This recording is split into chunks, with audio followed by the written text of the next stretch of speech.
Bueno, se quedan con Luis Muchas Maputo. gracias. Bueno, en minutos vamos a poner en el aire la nota con el ministro Caputo. Yo se las recomiendo. ¿Saben que les recomiendo además que la vean y la escuchen sin ningún ruido externo? Porque hay algunas cuestiones técnicas, monetarias y de economía que hay que entenderlas. Y se lo digo también a los especialistas, porque yo entiendo que muchos de ellos metieron la pata, especialmente con el tema de la base monetaria y las herramientas que tiene el gobierno para oponer una eventual corrida hacia el dólar. El título del comentario es Milei versus Macri, ya declarado, el dólar y Cristina en modo golpista. Dos grandes interrogantes van a empezar a ser respondidos a partir de mañana. El más importante para mí es sobre el dólar, la inflación y el impacto en la economía del país y el bolsillo de los argentinos. El otro es sobre el verdadero poder político de Javier Milei, sobre su capacidad de doblegar a Mauricio Macri y absorber a los votantes del PRO de cara a las elecciones legislativas del domingo 26 de octubre. El primer interrogante es también el más urgente. Te lo estarás preguntando vos también. ¿El dólar se puede ir a las nubes junto con la inflación y el equilibrio fiscal? Lo que implica que al mismo tiempo el país se termine yendo al diablo. ¿O el gobierno tiene herramientas y artillería para evitarlo? Después del reportaje que nos concedió el ministro Luis Caputo, ahora lo van a ver, hace minutos que lo vimos, me quedé con la impresión de que no solo no va a haber un cimbronazo o una devaluación, es una impresión personal, sino que una vez concedido el préstamo, el tipo de cambio, el dólar, va a tender a bajar. ¿El préstamo del fondo será suficiente para pasar a un nuevo régimen cambiario que incluya, por ejemplo, un crawling peg, no del 1% como está haciendo hasta ahora, sino de un 2% mensual, por ejemplo, y una salida paulatina del cepo? Para el presidente Javier Milei, los fundamentos del programa económico siguen intactos. Que hablar del tipo de cambio es irrelevante, porque son tantos los dólares que respaldan la base que me podría sacar toda la base monetaria al tipo de cambio oficial y me sobrarían además 24.000 millones de dólares.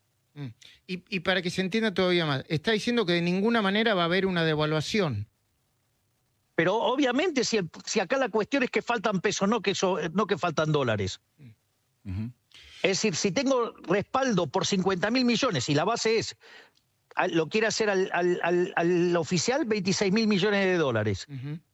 Al paralelo, 22.000. O sea, tengo el doble. No va a haber corrida, está diciendo. ¿Tenemos con qué? Bueno, uno puede disentir en el sentido de que es irrelevante hablar del tipo de cambio en la Argentina, porque del tipo de cambio en la Argentina hablan hasta los niños. Pero más allá de eso, es más, uno de los especialistas más respetados en el mercado, como Juan Carlos de Pablo, el viernes en la radio, en el Observador 107.9, recomendó a los inversionistas, palabra más, palabra menos, hay que tomar decisiones sobre la base de que no habrá un salto devaluatorio. Lo que quiero decir es, yo entiendo todas las razones, vuelvo al tema del asesor. Yo con mis clientes no asumo el rol de asesor, me juego con el tipo que tiene que tomar la decisión. Yo te digo, tomar la decisión es hablar de que no hay salto devaluatorio. Y si hay, nos jodemos juntos, vos y yo. Pero también te jodés al revés, si vos, como hace un año que vengo esperando el salto devaluatorio y no hay, también te jodés. La vida es lo que en los cursos de técnica se llama error tipo 1, error tipo 2. Error tipo 1, error tipo 2. Si vas a apostar, podés perder, Sin embargo, todavía hay otros interrogantes sin responder. Por ejemplo, cuando le preguntó al presidente cómo y cuándo se iba a terminar de decidir un esquema de flotación para mantener el tipo de cambio, Milei respondió que eso dependía no solo del monto total del préstamo del fondo, sino de la cantidad de dólares que se pudiera conseguir para el primer tramo, el primer desembolso, la primera cuota. Todavía eso no se conoce. Sí pudimos averiguar, presta atención a esto, que el ministro Luis Caputo está tratando de conseguir que ese monto, el del primer desembolso, sea el máximo posible con el siguiente argumento. Nosotros ya hicimos un ajuste, incluso mayor al que ustedes nos hubieran fijado como meta, le está diciendo al fondo. Por lo tanto, creemos que excepcionalmente nos pueden adelantar más dinero en la primera etapa del que están acostumbrados a adelantar. ¿Se entiende? Tampoco se sabe, esto es importante, cuántos dólares van a estar destinados a pagar la deuda y cuántos serán de libre disponibilidad. Caputo en la entrevista argumentó que todos los dólares, desde el primero al último, pueden ser usados como de libre disponibilidad. Ahora lo van a ver. Y Milei nos dijo que a partir del préstamo los pesos van a valer más porque van a estar, entiendo yo, a ver si entendí bien, más respaldados por dólares. Entonces, la operación acá consta que Argentina va a recibir, el Tesoro Nacional va a recibir esos dólares del Fondo Monetario Internacional y de otros organismos multilaterales, y con esto se va a cancelar letras intransferibles. Por lo tanto, esto representa una forma de, y de hecho lo es, de fortalecer la hoja de balance del Banco Central. Es decir, ahora los pesos, en lugar de estar respaldados por papelito de colores, ahora van a estar respaldados por dólares. Bueno, la explicación se va dando por etapas y se va entendiendo, por lo menos yo la voy entendiendo que no soy especialista. Pero Milei también reconoció, fíjate qué importante, que la volatilidad existe, que no es una fantasía de algunos periodistas, y que está provocando una demora, una tardanza en el ritmo de la baja de inflación. ¿En el gobierno esperan una inflación de 1 para abril o mayo o es muy optimista eso? Nosotros creemos que dada la volatilidad que nos pusieron, que nos plantó la política en el último mes, digamos, es probable que, digamos, haya que esperar hasta mayo o junio para ver la inflación empezando con 1. Pero inexorablemente eso va a ocurrir. O sea, en algún momento, digamos, vamos a pagar los efectos de la volatilidad, pero como es, pero después de eso, digamos, se va a normalizar y la inflación va a volver a su patrón natural, y yo creo que a mitad de año ya entramos con la inflación en 1. Bien. ¿Escuchaste, viste? La volatilidad que nos plantó la política en el último mes, dice el presidente Milei. De hecho, se espera que la inflación de marzo supere a la de febrero, que fue el 2,4%. Pero cuando Milei habla de volatilidad política, quiere decir, a esta volatilidad me la plantaron la golpista de Cristina, porque sabe que tarde o temprano terminará presa, junto con Sergio Massa y Axel Kicillof, porque saben que si me va bien, no vuelven más. De hecho, me comentaron algunos colegas que el propio Massa estaba llamando a colegas y economistas diciendo, esto se pudre, ¿eh? ¿Será cierto? Tengo 3 personas distintas que me dijeron eso. ¿Será cierto que Massa está llamando en el medio de la negociación con el fondo diciendo que esto se pudre? Porque cuando él adjudicaba eso a otros, decían que eran golpistas, mientras él negociaba con el fondo. Pero sin embargo, sobre el mismo problema, el de la volatilidad, el expresidente Macri, atención, tiene otra teoría. La incorporó en el arranque de la campaña electoral, con epicentro en la ciudad de Buenos Aires, ya vamos a hablar de esto. Fue el viernes durante una intervención en la Bolsa de Comercio de Córdoba. Dijo, o su diagnóstico fue, palabra más, palabra menos, la falta de apego a la institucionalidad de este gobierno está empezando a afectar el programa económico de este gobierno. Lo que sí, para mí cambió en estos 6 meses, al menos para mí, y escucho cada vez más, una preocupación que crece acerca de la falta de apego a lo institucional. Y que... Poniendo de manifiesto los errores, dice él, de la secretaria general de la Presidencia, Karina Milei, diciendo que al competir con el PRO está eligiendo al enemigo equivocado, echándole en cara a Milei el apoyo de la fuerza que lidera, el PRO, desde que este gobierno asumió. El presidente lo primero que me propuso fue aquella famosa fusión, que yo le dije que antes de casarse la gente, hoy en día, siglo XXI, tiene una intimidad primero, no se casa así en situación totalmente desconocida. Entonces, que empezásemos a trabajar juntos. Y ese trabajar juntos nunca existió, porque lo que terminó siendo solamente un rescatarlos cada vez que estuvieron al borde del abismo, para que el plan no se vaya al demonio, porque se rompía el equilibrio fiscal. Yo se lo pregunté esto al ministro Caputo, Van a ver lo que responde en instantes. Esto, ¿no? ¿Reconocen que el PRO los sacó varias veces del abismo? El enfrentamiento abierto, ya es abierto, entre Milei y Macri, ya es un hecho. Aunque el actual presidente trate de disimularlo diciendo que el afecto personal entre los dos es intacto, ¿no?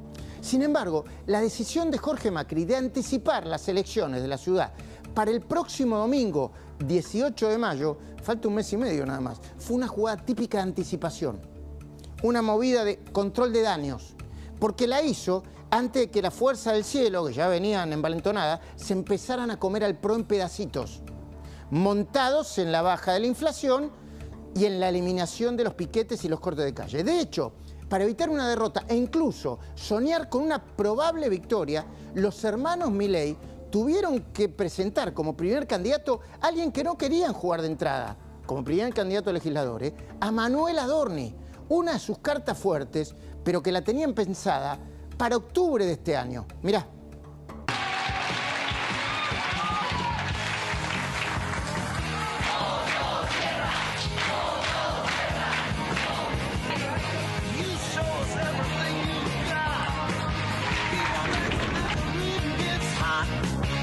¿Hicieron bien o hicieron mal? Bueno, lo tuvieron que hacer a las apuradas y tuvieron que jugar. Y con el riesgo de enfrentar, esto es importante, un paulatino desgaste de Adorni por su doble condición de vocero presidencial y primer candidato a legislador de la ciudad. Sin ir más lejos, la primera candidata de la coalición cívica, Paula Oliveto, le exigió la renuncia a su cargo en el Estado Nacional. Creo que subí un tuit de Oliveto. ¿Lo ponés y lo tenés por ahí? Ahí está. Paula Oliveto le exige a Adorni que renuncie a su cargo de vocero presidencial en el momento en que acepte la candidatura para elecciones del próximo 18 de mayo. El gobierno nacional está acostumbrado a confundir lo público con lo privado, lo estatal con lo partidario. Es por esto que no puede el candidato de la Libertad Avanza hacer campaña desde un atril de la Rosada. Va a ser un tema esto, ¿eh? Va a ser un tema. Pero vayamos más al fondo todavía. Dicen que la decisión, la mayoría, ¿no?, de nacionalistas dicen, la decisión de Horacio Rodríguez Larreta de encabezar una lista por fuera del PRO podría hacer tanto daño a los Macri como la de Ramiro Marra, que estuvo acá hace un ratito, presentándose por afuera de la Libertad Avanza en detrimento de los hermanos Milei. Yo tengo mis dudas, pero son dudas personales, ¿eh? No tengo ninguna encuesta, no leí ninguna encuesta, es temprano para plantear una encuesta seria, pero tengo mis dudas. Porque a Rodríguez Larreta, los votantes de Macri ya lo están considerando casi un traidor. Esa es la mirada. Vamos a ver cuántos votos saca. Quizás su buena gestión en la ciudad sirva de recuerdo para retener esos votos. Pero en cambio, a Marra, muchos libertarios lo perciben como un dirigente valioso que fue echado por la fuerza del cielo sin que todavía se entienda por qué. De hecho, cuando vos lo ves a Marra ahí, che, pero ¿por qué lo echaron? Bueno, hay una versión ahí que votó con el PRO el tema del presupuesto. Por otra parte, contra lo que piensan la mayoría de los analistas, así le dicen, la madrecita de todas las batallas, le dicen Luis Gasullá, como es la ciudad, ¿viste? Y no es el país, le dicen, esta es la madrecita de todas las batallas, por el nivel de competidores. Pero quizá esta madrecita de todas las batallas no dé como resultado final solo una enorme fragmentación de fuerza, eso es evidente.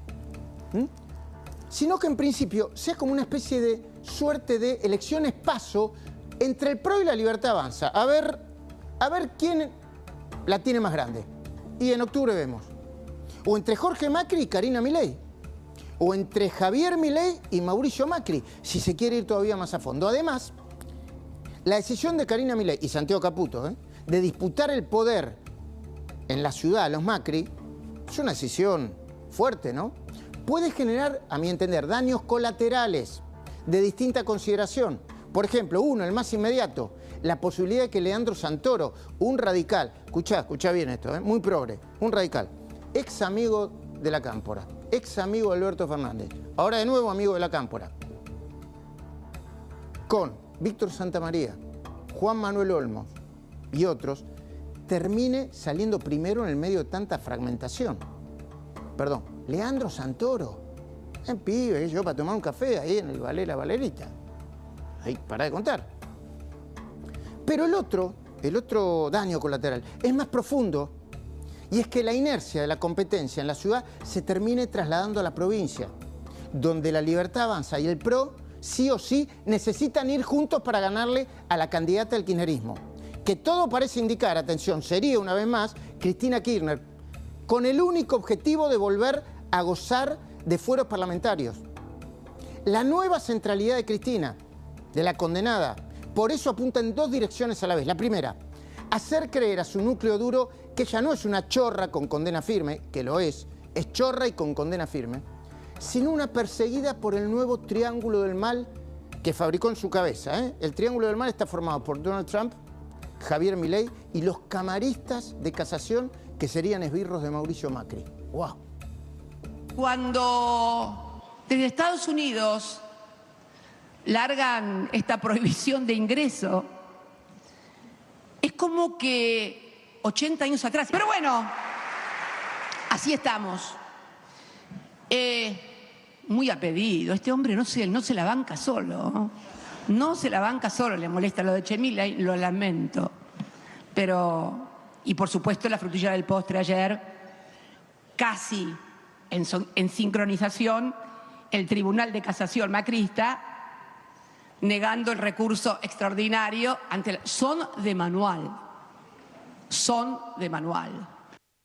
Pero la segunda dirección hacia la que más fuerte apunta Cristina es grave, porque generar la sensación de que esto se viene a pique, de que el país se viene a pique, que esto no da para más.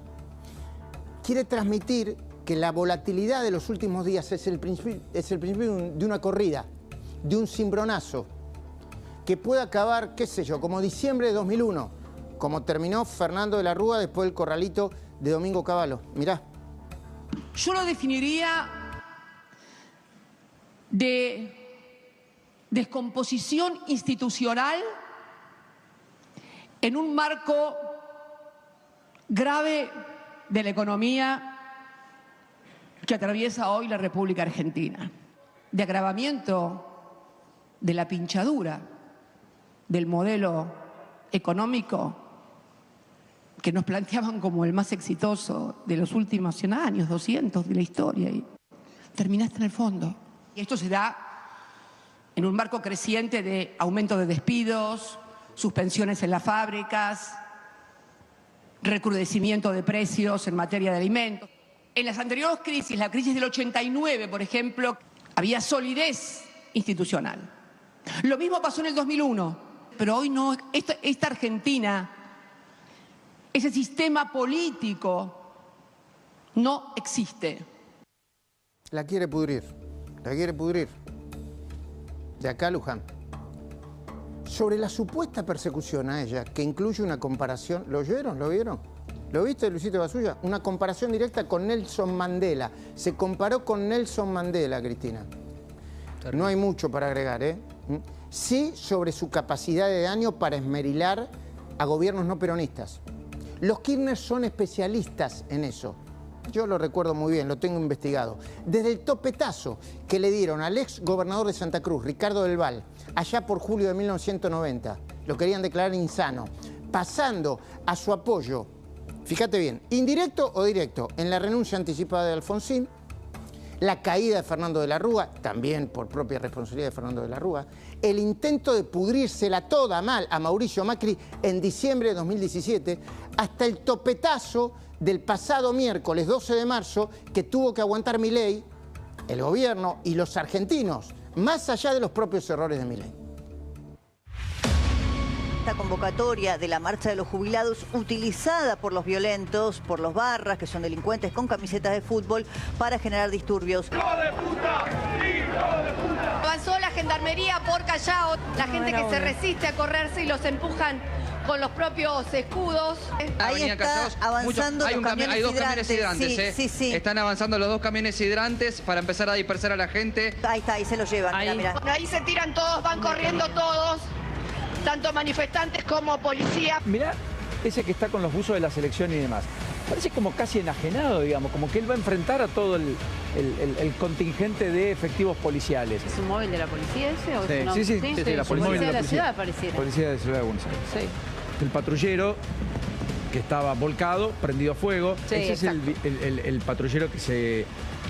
habíamos visto en el comienzo cómo se prendía fuego, ahora está totalmente quemado. Bueno, y ahora sí.